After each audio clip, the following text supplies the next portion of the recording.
Bismillahirrahmanirrahim.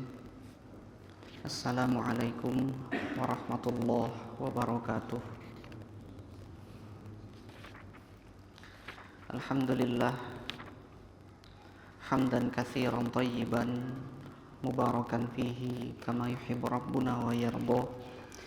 Asyhadu an la ilaha illallah wahdahu la syarikalah wa asyhadu anna Muhammadan abduhu wa rasuluh. Allahumma salli wa sallim ala nabiyyina Muhammadin wa ala alihi wa ashabihi ajma'in. Rabbi shrah li sadri wa yassir li amri wahlul 'uqdatam min lisani yafqahu qawli, amma ba'd. Alhamdulillah, kembali kita diberikan Allah kesempatan untuk melanjutkan majelis kita dalam pembahasan kitab Al-Bidayah wan Nihayah yang dituliskan oleh Al-Imam Ibnu Katsir rahimahullah. Salawat serta salam tak lupa selalu tercurahkan kepada Nabi kita, Nabi besar Muhammad sallallahu alaihi wasallam, beserta keluarga beliau, sahabat-sahabat beliau, dan pengikut-pengikut beliau sampai akhir zaman nanti. Kita akan melanjutkan atau mengulas satu peristiwa penting yang terjadi pada masa awal-awal dakwah Nabi Muhammad sallallahu alaihi wasallam, yaitu salah satu peristiwa yang kita bisa ambil banyak faedah dari peristiwa tersebut. Islamnya salah seorang sahabat Nabi sallallahu alaihi wasallam yang bernama Abu Dzar Al-Ghifari. Namun sebelumnya kita selesaikan dulu kisah tentang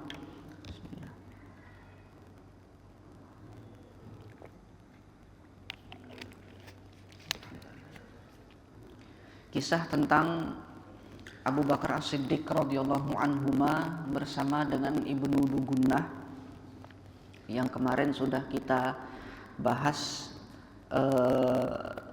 beberapa di antaranya.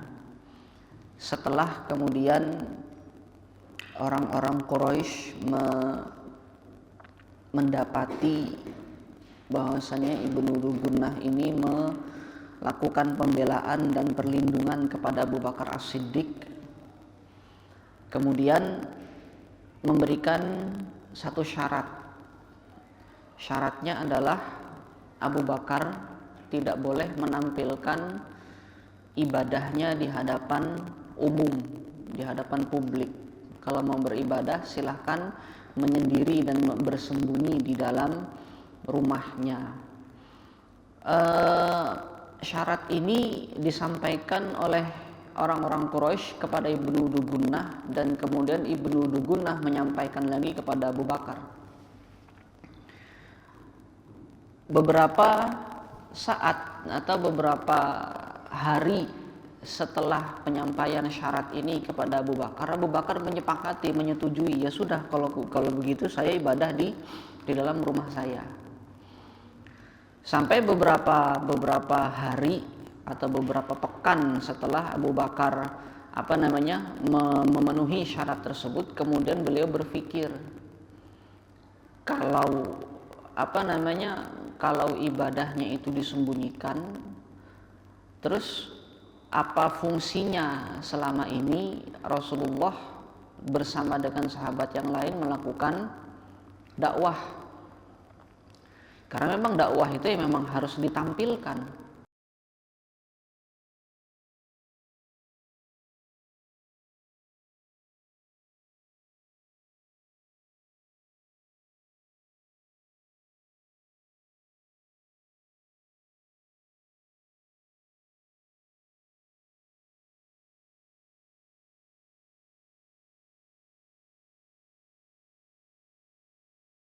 Ke proses hijrah ke Habasyah ini belum Isra Mi'raj ini. Artinya perintah sholat wajib 5 waktu belum turun. Tapi model ibadah, nah Rasulullah awal mula masuk awal mula diutus menjadi nabi di Gua Hira itu kan setelah turun dari Gua Hira, Rasulullah melaksanakan sholat. Ada sujudnya, ada rukuknya. Ini yang kemudian diperdebatkan masih oleh para ulama, khususnya para ulama usul fikih. Model sholat yang diamalkan oleh Rasulullah sebelum peristiwa Isra Mi'raj ini model sholatnya Nabi siapa? Apakah model sholatnya para ahli kitab dari kalangan Nasrani dan Yahudi, ataukah model sholatnya yang dilakukan oleh Nabi Ibrahim? Agama yang dipraktekkan oleh Nabi SAW khususnya sebelum Rasulullah menerima wahyu di Gua Hira, ini perdebatannya panjang di kalangan para ulama. Yang jelas Rasulullah sholat. Di awal Ali bin Abi Thalib masuk Islam kan Ali bin Abi Thalib melihat Rasulullah sholat bersama dengan ibunda Khadijah. Kemudian penasaran, ini model ibadah apa wahai sepupuku, diajarkan oleh Rasulullah, yang kemudian Ali bin Abi Thalib masuk Islam. Intinya, meskipun belum sampai kepada peristiwa Isra Mi'raj, model ibadah yang dilakukan oleh kaum muslimin pada saat itu sudah ada. Sudah ada ayat Al-Quran yang dibaca, sudah ada model ibadah berupa sholat. Ada sujudnya, ada rukuknya. Dan ketika Abu Bakar itu tadi berinisiatif, kalau disembunyikan untuk apa saya belajar, kan seperti itu. Baru kemudian Abu Bakar keluar. Setiap kali akan melakukan ibadah tadi, entah sholatkah, entah bacaan Quran kah, ibadah-ibadah yang dilakukan oleh Abu Bakar dilakukan di teras rumahnya. Dan itu terbuka, banyak yang bisa melihat. Kata Ibunda Aisyah radhiyallahu anha di dalam riwayat yang kemarin kita bacakan, kita akan lanjutkan riwayatnya. Ibunda Aisyah mengatakan Abu Bakar itu seseorang yang baka itu wakana Abu Bakar rojulan bakaan, kata Ibunda Aisyah radhiyallahu anha. La yamliku ainaihi idza qara'al Qur'an. Abu Bakar itu tidak mampu menahan matanya ketika membaca Al-Qur'an. Baka itu orang yang gampang menangis. Jadi apalagi kalau ayat-ayat yang turun di awal-awal masa keislaman kan tidak jauh-jauh dari surga neraka. Membaca ayat tentang surga, Abu Bakar nangis karena rindu kapan saya bisa masuk ke surga, rindu dengan surga. Membaca ayat yang berbicara tentang azab, tentang neraka, Abu Bakar juga nangis karena saking takutnya dengan ayat-ayat tersebut, dengan ancaman-ancaman Allah yang ada di dalam ayat-ayat tentang neraka, hari kiamat dan seterusnya.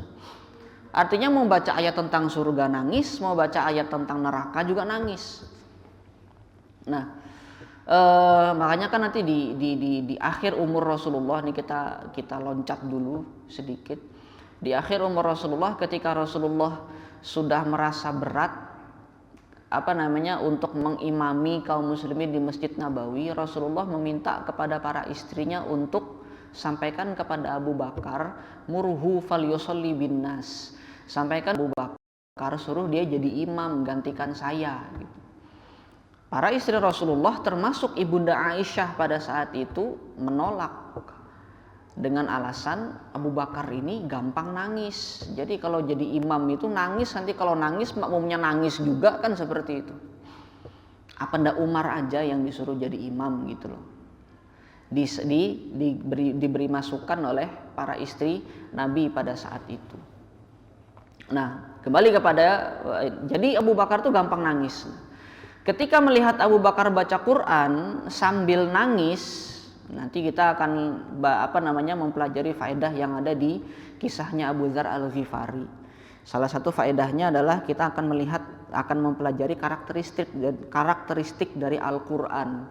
Bagi orang-orang Arab, khususnya orang-orang Arab yang mengerti ilmu syair, mereka pasti bisa membedakan, pasti tahu kalau lantunan ayat Quran itu, susunan struktur kalimat yang ada dalam Al-Quran itu tidak mungkin disusun oleh seorang manusia. Letak kemujizatannya ada di situ. Nanti akan kita pelajari. Apa bedanya syair? Al-Quran terdengar mirip seperti syair, tapi dia bukan syair. para ahli syair dari kalangan orang-orang Arab, mereka ngerti ketika mendengarkan Al-Quran, ini bukan syair nih, tapi keindahannya lebih indah daripada kalimat-kalimat syair yang disusun oleh manusia. Perbedaannya tapi ada di mana? Perbedaan itu kan maksudnya yang disebut mukjizat itu pasti sesuatu perkara yang tidak bisa dilakukan oleh manusia. Itu mukjizat. Nah, letak kemukjizatan Al-Quran itu apa gitu loh. Nanti akan kita pelajari. Biasanya kan kalau dulu ketika saya masih kecil tuh diajarin mukjizat Al-Quran itu mukjizat. Letak kemujizatannya ada di mana? Al-Quran itu tidak akan berubah semenjak Rasulullah diturunkan dulu sampai sekarang, isinya tidak berubah. 1500 tahun sudah Al-Quran itu dituliskan, isinya tidak berubah dari dulu sampai sekarang. Kalau memang isi dari Quran itu tidak berubah, kitab Sahih Bukhari itu juga sama, Pak. Sejak ditulis oleh Imam Bukhari sampai detik ini tidak berubah isinya. Berarti kan bukan itu sisi kemukjizatan Al-Quran. Bukan ketidakberubahannya itu sisi kemukjizatannya. Kitab Sahih Bukhari, kitab Al-Muwatta yang ditulis oleh Imam Malik itu tidak berubah sejak ditulis Imam Malik sampai sekarang, isinya tidak berubah. Meskipun ada perbedaan dari sisi periwayatan. Kalau perbedaan dari sisi periwayatan ini kan pengaruhnya kepada para perawinya yang meriwayatkan kitab Al-Muwatta ini setelah Imam Malik. Nanti akan kita ulas itu. Kemudian nangis, karena Abu Bakar ini nangis ketika baca Quran, itu nanti akan menarik perhatian orang-orang yang lewat di depan rumahnya Abu Bakar, khususnya dari kalangan wanita dan anak-anak. Abu Bakar menjadi pusat perhatian. Kalau melihat Abu Bakar baca Quran, membaca susunan Al-Quran ini, ayat-ayat Quran ini sambil menangis, dan para wanita, anak-anak yang melihat peristiwa tersebut, tentu mereka nanti akan bertanya-tanya, minimal bertanya-tanya, kok bisa nangis ya Abu Bakar ini, apa sih yang dia baca? Pengen dong belajar apa yang dibaca oleh Abu Bakar. Nah, itu yang ditakutkan oleh orang-orang kafir Quraisy. Ketika Abu Bakar menjadi pusat perhatian dan orang-orang yang memperhatikan Abu Bakar ini tertarik untuk mempelajari Al-Quran, itu yang ditakutkan oleh orang-orang kafir Quraisy. Maka kemudian ketika mengetahui perbuatan ini, orang-orang Quraisy kemudian lapor kepada Ibnu Dugunnah.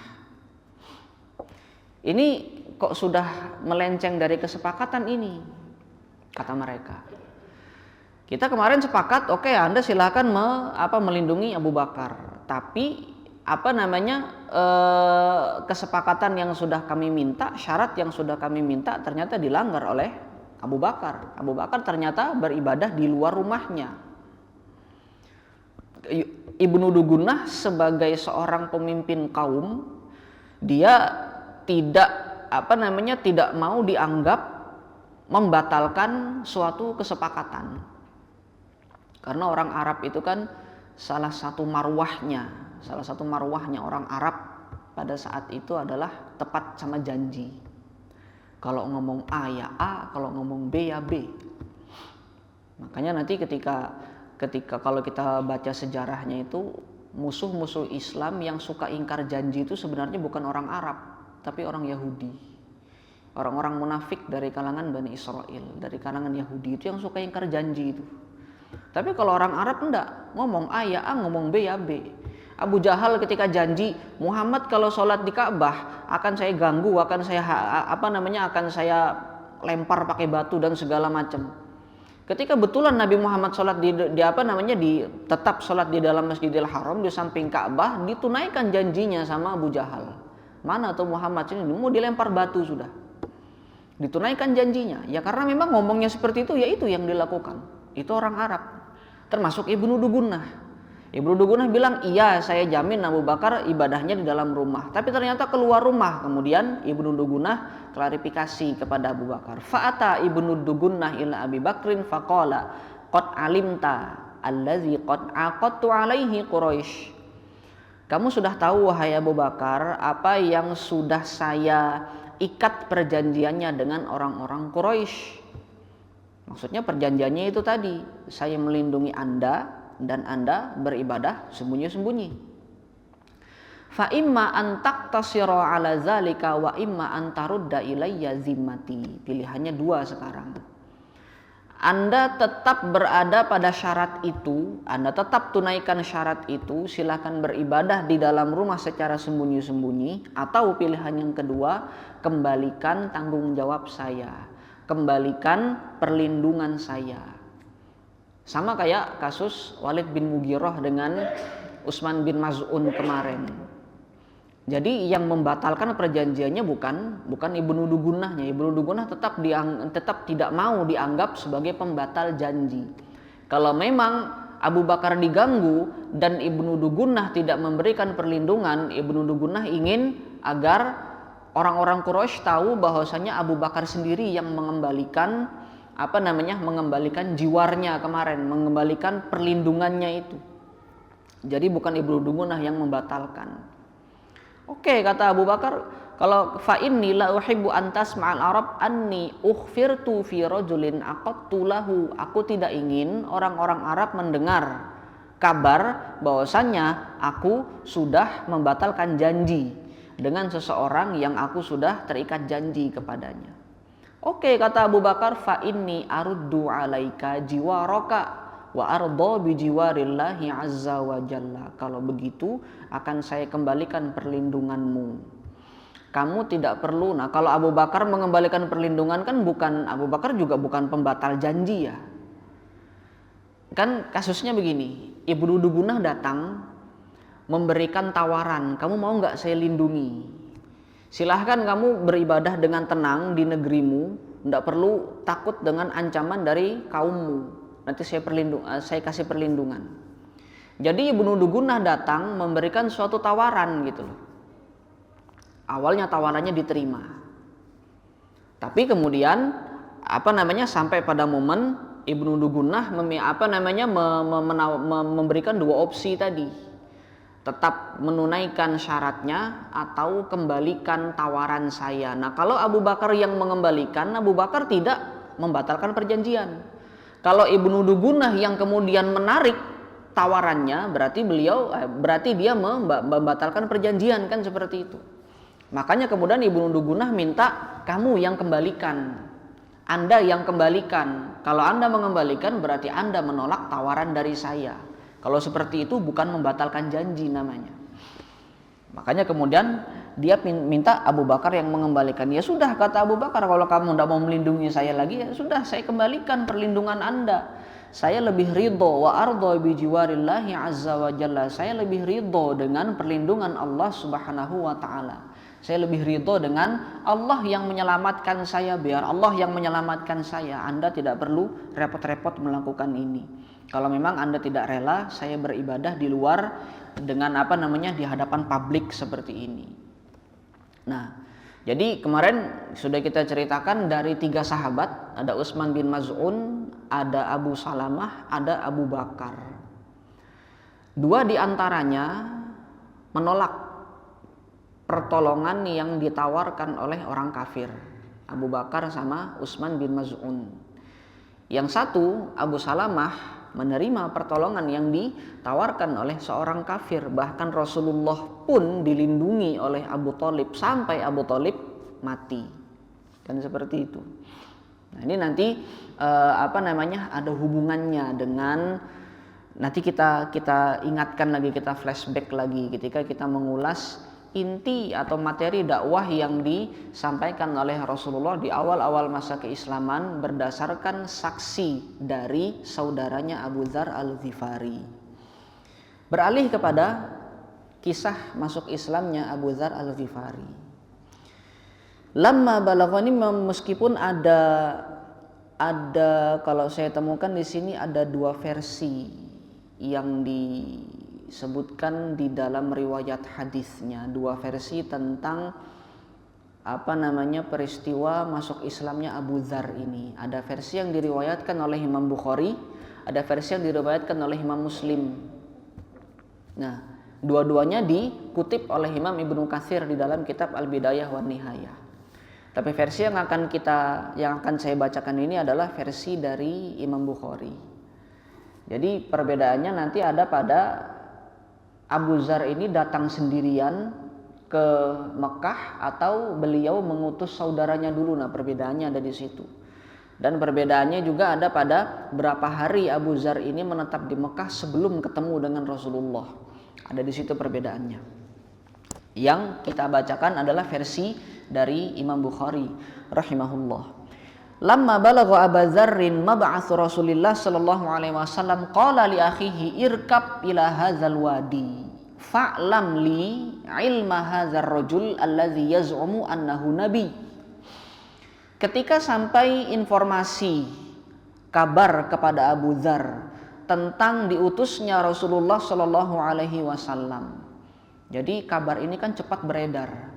Ketika Rasulullah muncul ke hadapan publik dan mengaku sebagai utusan Allah, ini kabarnya cepat beredar.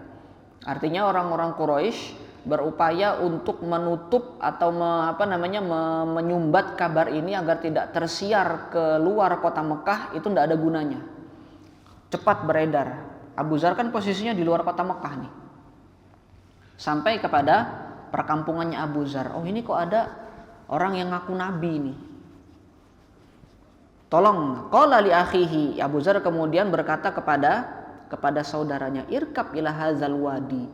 Tolong kamu pergi ke lembah ini. Lembah di situ yang dimaksud ya kota Mekah. Karena Mekah itu kan posisinya lembah dia, cekung ke bawah gini nih. Posisi Mekah itu. Jadi Ka'bah itu ada di himpitan gunung-gunung yang tinggi. Pergi kamu ke lembah ini. Nah, saudaranya ini namanya Unais. Unais ini adalah seorang ahli syair. Nanti akan kita lihat persaksiannya. Cari informasi tentang orang ini. Fa'lam li ilma hadzal rajul allazi yaz'um annahu nabi. Cari informasi tentang orang ini yang mana dia telah mengklaim dirinya sebagai seorang nabi. Karena memang di dalam kitab yang dipelajari oleh para ahli kitab,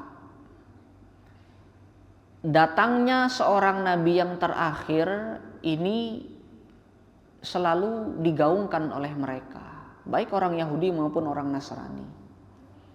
Tertulis jelas di dalam kitab mereka seperti apa ciri-cirinya, nanti lahirnya ada di mana. Tertulis di tengah-tengah bangsa Arab, orang Arab nanti ini, orang yang terakhir, nabi yang terakhir ini akan lahir dari orang Arab.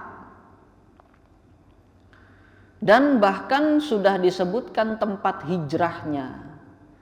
Jadi ada persaksian dari para ahli kitab sebelum Rasulullah lahir, itu ada disebutkan ciri-cirinya, nanti ada khotam nubuahnya yang ada di punggungnya itu.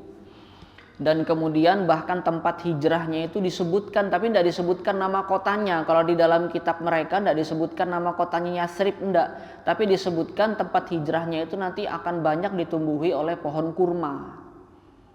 Makanya orang-orang Madinah itu kan di masa Rasulullah, orang Mekah itu profesi yang banyak pekerjaannya adalah pedagang. Tapi kalau orang Madinah yang banyak pekerjaan yang banyak dilakukan oleh orang-orang Madinah adalah petani kurma. Disebutkan di situ ciri-ciri tempat hijrahnya itu disebutkan. Dan tempat hijrah, makanya kemarin kita sebutkan hijrah ke Habasyah itu tidak permanen. Karena Habasyah tidak sesuai dengan ciri-ciri yang disebutkan di dalam kitab-kitab terdahulu, kitab-kitab para ahli kitab. Habasyah tidak sesuai, Taif juga tidak sesuai. Taif tuh tidak banyak pohon kurma di situ, banyak pepohonan, sejuk memang udaranya, rindang, tapi pohon kurma tidak banyak di situ. Yang banyak pohon kurmanya justru ada di Madinah, di Yathrib. Maka ketika ada perintah hijrah ke Yathrib, oh iya betul sudah itu, berarti itu adalah tempat hijrahnya Nabi untuk menetap permanen di situ. Nah, diperintahkan, ini ada kabar ini. Di Mekah, di lembah Mekah situ ada seorang pemuda yang mengaku dirinya sebagai seorang nabi. Ya'tihil khabar minas sama, yang dia mengklaim bahwasanya dia mendapatkan informasi dari langit. Fasma' min qawlihi tsumma tini. Silakan kamu pergi ke sana, kamu dengarkan apa yang dia ucapkan. Kemudian kamu datang lagi kepadaku dan sampaikan apa yang kamu dapatkan. Fantalaqal akhar hatta qadimahu wa sami'a min kalamihi. Tidak butuh waktu lama dan tidak menemukan kesulitan yang berarti. Unais ini tadi, saudaranya Abu Dzar ini, nanti pada akhirnya mereka masuk Islam. Jadi kabilah Ghifar ini, Bani Ghifar ini, ketika Abu Dzar sudah masuk Islam, nanti pulang kemudian mendakwahkan Islam, mudah mereka kemudian menerima masuknya Islam. Dalam salah satu hadis Rasulullah mendoakan Ghifaru ghafarallahu lahum, Bani Ghifar, semoga Allah mengampuni mereka. Ada disebutkan di dalam riwayatnya. Jadi tidak banyak yang kemudian menolak dakwahnya Abu Dzar nanti ketika pulang ke tengah-tengah Bani Ghifar. Nah, yang kita ambil faedah pertama adalah apa yang didengarkan atau didapatkan oleh Unais saat beliau bertemu dengan Rasulullah SAW. Jadi ketemu langsung. Jadi bukan bertemu dengan para sahabat yang bertanya, betulkah ada orang yang mengaku nabi di sini? Tidak seperti itu, langsung ketemu sama Rasulullah. Tsumma raja'a ila Abi Dzar. Kemudian Unais pulang sesuai dengan perintah kakaknya tadi. Faqala lahu, Unais kemudian berkata, ra'aituhu ya'muru bimakarimil akhlaq. Aku melihat, aku sudah ketemu sama orang itu.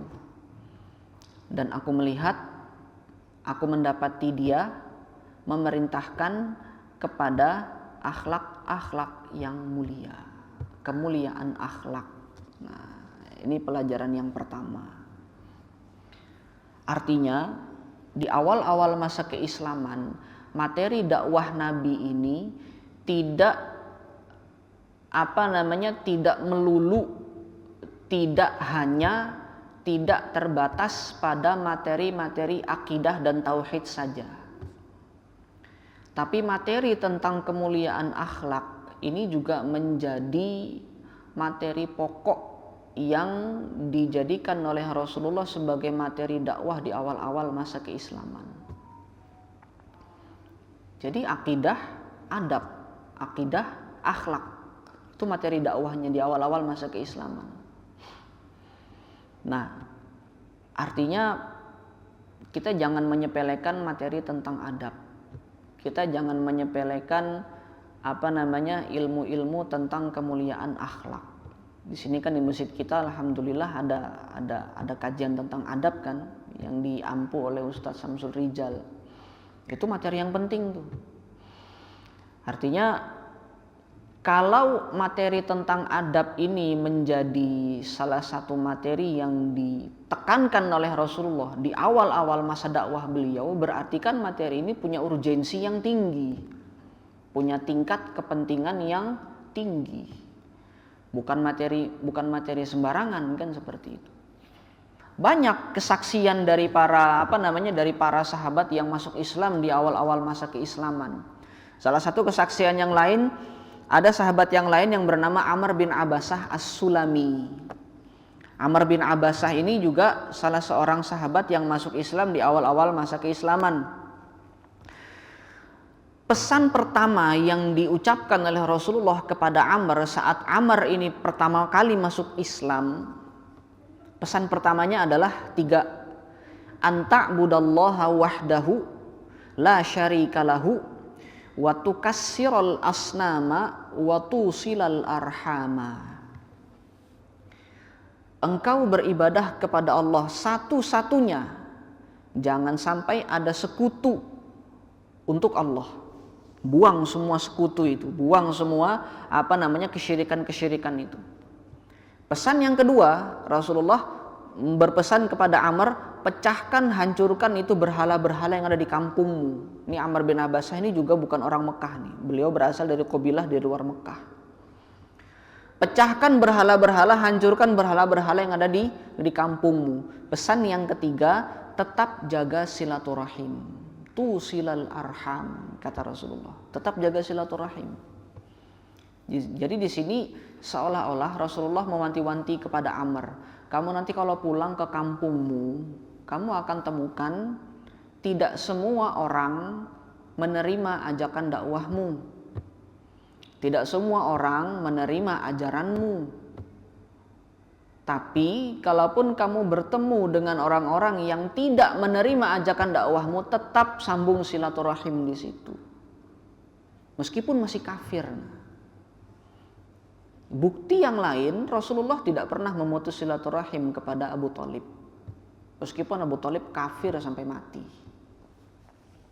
Nah, itu salah satu adab yang diajarkan oleh Rasulullah untuk tetap menjaga silaturahim. Makanya tadi saya sebutkan dengan Abu Thalib, hubungan Rasulullah dengan Abu Thalib ini nanti akan kita singgung lagi di dalam peristiwa ini. Nah, itu perkara yang pertama yang didapatkan oleh saudaranya Abu Dzar tadi, tentang kemuliaan akhlak. Makanya kita jangan sampai menyepelekan materi ini, materi tentang adab, materi tentang akhlak yang mulia. Yang kedua, informasi yang didapatkan oleh Unais mengatakan kepada Abu Dzar, wa kalaman ma huwa bisy'ri, aku mendapati orang ini menyampaikan ucapan-ucapan yang mana dia bukan syair. Nah, ini kita bahas. Perbedaan atau sisi kemujizatan Al-Quran yang membedakan antara Al-Quran dengan syair-syair buatan manusia.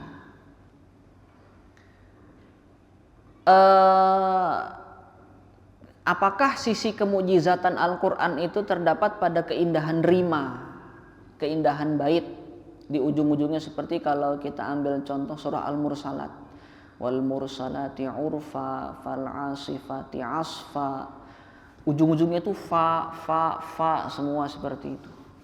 Apakah itu sisi kemujizatan Al-Quran? Kalau hanya itu, manusia juga bisa bikin syair yang seperti itu. Ujung baitnya itu disamakan semuanya rimanya. Manusia juga bisa bikin syair yang seperti itu. Nah, kalau kita bicara tentang mukjizat, kan selalu mukjizat itu sejak masa nabi-nabi terdahulu, mukjizat itu selalu suatu perkara yang tidak mungkin dan tidak bisa dilakukan oleh manusia. Mulai dari mukjizatnya Nabi Musa, misalkan kalau mau kita ambil contoh yang paling zahir. Kan orang-orang tukang sihir juga bisa merubah tongkat menjadi ular. Iya, tapi perubahan tongkat menjadi ular yang dilakukan oleh tukang sihirnya Fir'aun ini adalah sebuah tipuan. Dia tidak benar-benar berubah. Sedangkan tongkatnya Nabi Musa dengan izin Allah betul-betul berubah dari tongkat menjadi ular. Tidak ada lagi tongkatnya itu pada saat dia berubah jadi ular tuh. Makanya ketika dilihat oleh para tukang sihirnya Fir'aun, loh mana tongkatnya tadi, kok betul-betul berubah wujudnya jadi ular. Mereka langsung paham, ini bukan sihir. Makanya mereka langsung sujud pada saat itu. Langsung sujud, langsung menerima mengimani Nabi Musa sebagai Rasulullah. Fir'aun karena bukan tukang sihir, Fir'aun tidak bisa membedakan mana yang betulan berubah jadi ular, mana yang tipuan perubahannya. Fir'aun tidak bisa membedakan. Itu mukjizatnya Nabi Musa. Mukjizatnya Nabi Saleh, ketika Nabi Saleh ditantang oleh kaumnya, datangkan bukti kalau kamu nabi. Oke, minta Nabi Saleh kepada Allah, ya Allah, apa yang bisa saya lakukan ini? Apa yang bisa dibuktikan di hadapan kaumku bahwasannya wahyu ini adalah suatu kebenaran, agar mereka ngerti, agar mereka paham kalau ini bukan sekedar klaim, bukan sekedar pengakuan, tapi ini adalah pengakuan yang benar. Allah kasih wahyu kepada Nabi Saleh, suruh mereka lihat kepada batu itu, ditunjuk. Oke, lihat itu ada batu.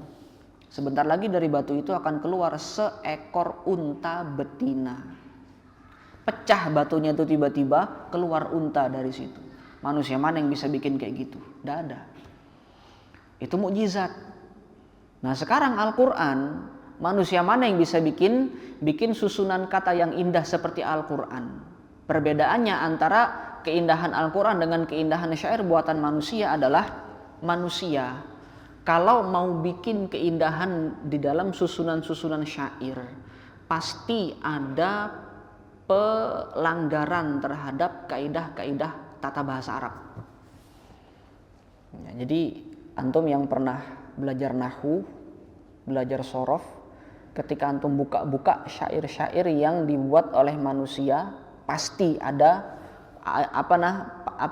pasti ada pelanggaran, entah satu bait atau dua bait atau berbait-bait, pasti ada pelanggaran terhadap tata bahasa Arab. Yang harusnya dikasih tanwin tidak dikasih tanwin, yang harusnya dikasih kasroh malah difathahkan. Itu yang saya maksud pelanggaran terhadap tata bahasa Arab. Yang harusnya sukun tidak dikasih sukun, kalau dikasih sukun tetap dikasih sukun, disesuaikan dengan tata bahasa Arab, jadi tidak indah nanti kedengarannya.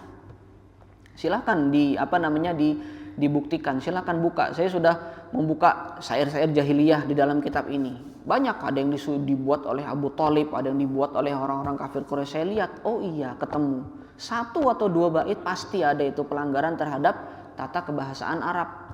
Tapi Al-Quran untuk menjadi susunan struktur kalimat yang indah, Allah tidak perlu melakukan pelanggaran terhadap tata bahasa Arab. Yang fathah tetap fathah, yang kasroh tetap kasroh, yang tanwin tetap tanwin, yang tidak boleh tanwin tetap tidak boleh tanwin. Saya kasih contoh syair Imam Iraqi.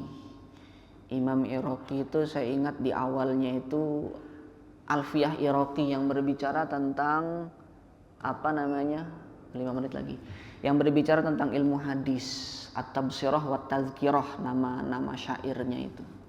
Yaqulu raji rabbihil muqtadiri Abdul Rahim ibnul Husainil Athari min ba'di hamdillahi zil ala'i alam tinanin jalla'an ihsa'i. Bait kedua sudah ada pelanggaran. Padahal Imam Iraqi ahli bahasa Arab juga, beliau orang Arab gitu. Min ba'di hamdillahi zil ala'i, ujungnya i. Disambung bait yang berikutnya, alam tinanin jalla'an ihsa'i. Harusnya an ihsa'in, harusnya tanwin di sini. Tapi kenapa tanwinnya dihilangkan? Karena untuk menyesuaikan dengan i sebelumnya. Kalau dipaksa harus tanwin di sini, tidak indah nanti kedengarannya, kan gitu. Harus sama-sama i, yang depan i, yang belakang i. Itu manusia. Manusia kalau mau menyusun struktur kalimat yang indah harus pasti ada pelanggaran terhadap tata bahasa Arab. Tapi dalam Al-Quran silahkan cari, silahkan pelajari dulu ilmu nahwu, bab-babnya dipelajari, dan kemudian silahkan cari adakah pelanggaran di dalam pelanggaran tata bahasa Arab di dalam Al-Quran. Saya yakin tidak akan ketemu. Dan saya sudah coba mencari. Ada, belum semua sih, belum semua ayat. Tetapi kalau saya lagi murojaah itu saya lihat ini, oh ini indah nih. Tapi ada pelanggaran, oh tidak ada pelanggaran, kan seperti itu. Belum saya temukan ada pelanggaran. Kalaupun ada kalimat-kalimat yang diduga pelanggaran itu berarti ini kok bisa, harusnya tidak ada sebab jadi sukun kok tiba-tiba sukun. Falyada'una diyah sanada'uz zabaniyah. Nah itu kan kok tiba-tiba sukun gitu. Kan tidak ada sebab untuk menjadikannya sukun di situ. Falyada'una diyah. Kok itu sukun ya Ustaz ya? Sukun ya. Falyada'una diyah sanada'uz zabaniyah. Iya itu sukun. Ada lagi yang di juz 29 itu. Yang ada hak sukun itu. Nah, ternyata setelah saya buka kitab nahwu ada bab yang membahas tentang itu. Ada bab yang membahas tentang hak saktah. Dan itu bukan pelanggaran tata bahasa Arab. Itu sah untuk dilakukan. Nah, itu perbedaan antara Al-Qur'an dengan syair-syair buatan manusia.